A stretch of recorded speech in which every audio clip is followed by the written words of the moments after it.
everyone, this is Caroline, and I am going to show you in this video how I went about painting these stationery cards. They would be great gifts if you need a card that is blank on the inside. You could write whatever you want. It would be great for get well cards, just thinking about your cards, maybe even sympathy cards. I am going to demonstrate how I did these in this video, so please hit the like and subscribe button and continue.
This is Caroline, and I am painting today on my stationery cards, and I thought about doing my whimsical flowers a little bit different, painting it using watercolor, and I'm making it a lot more looser and not pre-drawn, so that's what helps it to be a little bit looser. And the only part that I drew on this one was the pot that the bouquet is sitting in. So if you want to see more of this, please hit like and subscribe, and continue watching.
the leaves, and I'll go over that once when all the paint is dry. And my goal is to go back in with watercolor marker and pencil and add more detail. So I'm going to let this dry for now, and then I'm going to do another one.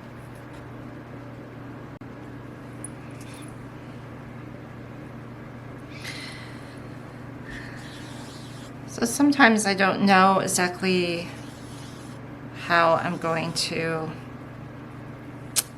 paint when I'm painting loose. I know that if I keep the paint more on the dry side with watercolor, I have that slight control that I actually prefer to have. But I don't know what's really going to happen. I don't know what the flowers is going to end up looking like, or the arrangement of the colors. But I just paint and then just see what happens.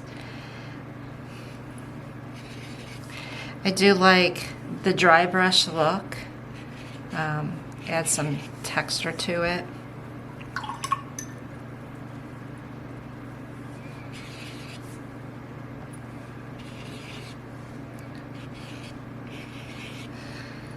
My channel is about finding your niche, and is it even possible for artists to even have a niche? You know, there's some artists that really, gravitate towards one type of art and they could dedicate their life to that. And then there's other artists that might stay within like a medium. So they might stay with paint, but they might paint using variety of types of paint, like oil paint, acrylic paint. And then you have people who might only want to stay in the fiber arts or just clay. All of that is fine. There is nothing against that. But then you have people that are like me, where you just don't know what you prefer because you do everything. And to be honest, I, as an art therapist, after art school, I was trained to know all sorts of arts, to be equipped to handle any situation with any supplies and know when to use them according to what the client's mood was like or whatever their challenges might have been. I would have to adapt the supplies, the tools, what we were going to draw or paint or sculpt, and I had to be aware of everything. So now, being that I'm towards the end of my career, I am questioning, who am I as an artist, and is there really such a thing as a niche for me?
do these paintings like this and I really don't know what it's gonna look like at the end, and I am thinking of just continuing this for the entire card and not have it to be a pot, just flowers. So let's just continue and see if that will become a mistake on my part, or that could be a good thing.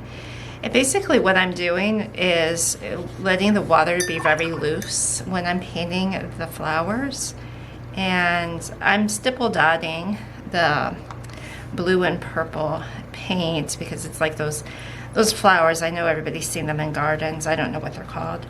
And I'm just layering them now on top of the flowers, just to pull everything together. But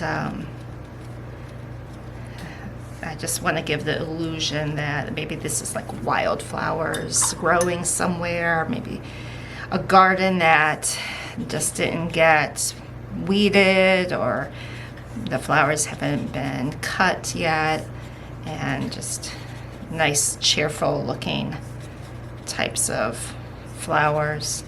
So it's really interesting how when you paint, you know, I'm not really painting the flower, right? I'm not painting the details of a flower. I'm giving the illusion it's a flower. And that's what's really fun with some of these more expressive paintings. And you know, give it a try. It's just wiggling the brush around. And now you want to go in and add some like green to it. So I'll do that next.